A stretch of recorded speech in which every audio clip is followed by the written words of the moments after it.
So, how strong was future Gohan really from the movie? I'm not going to hype him up and make false claims about how powerful he is, but I am going to put him in where his power should be ranked at, honestly.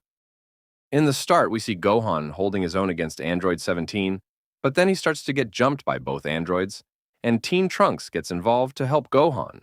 But later, we learn that Teen Trunks joining in to help future Gohan actually gets in future Gohan's way. As stated by Gohan, maybe future Gohan had some technique or trick up his sleeve after being attacked by both. He was fighting them by himself without Trunks in previous battles.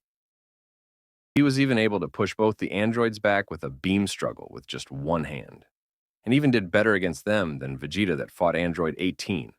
And it is well known that Vegeta was the stronger one, but because of infinite stamina, Android 18 was able to beat him.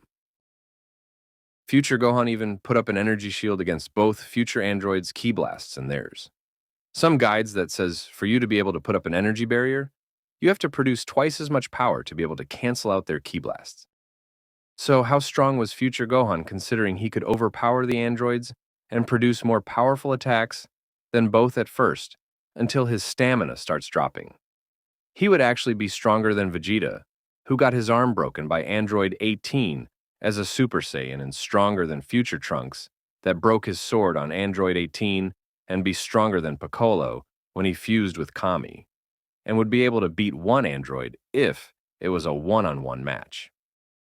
But another thing I want to go over is Cell tells Piccolo that somehow Trunks destroyed the androids in his timeline, and knowing that in that timeline, Trunks doesn't know who Cell is, because he never met Cell in that timeline, and Trunks also wouldn't know about the shutdown remote, because Piccolo was the one that learned about Dr. Gero's hidden basement that had the technology of making the shutoff remote. It would mean that the future Trunks that would lose to imperfect Cell would be the Trunks from the Super Android 13 movie. In that movie, the supercomputer makes Android 13 instead of Cell. So if future Trunks was able to beat Android 14, then he would be able to beat both androids in his timeline, after when he goes back. But also because he didn't know who Cell was, and because Cell can suppress his power, he was able to beat Trunks while Trunks was in his base.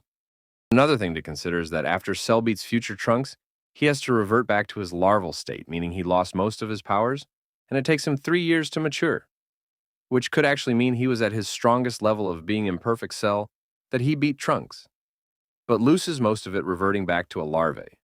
And here's some notable dialogue from the DBZ video game intros. Gohan, this is perfect. I will take your energy and you will become a part of me. What is he?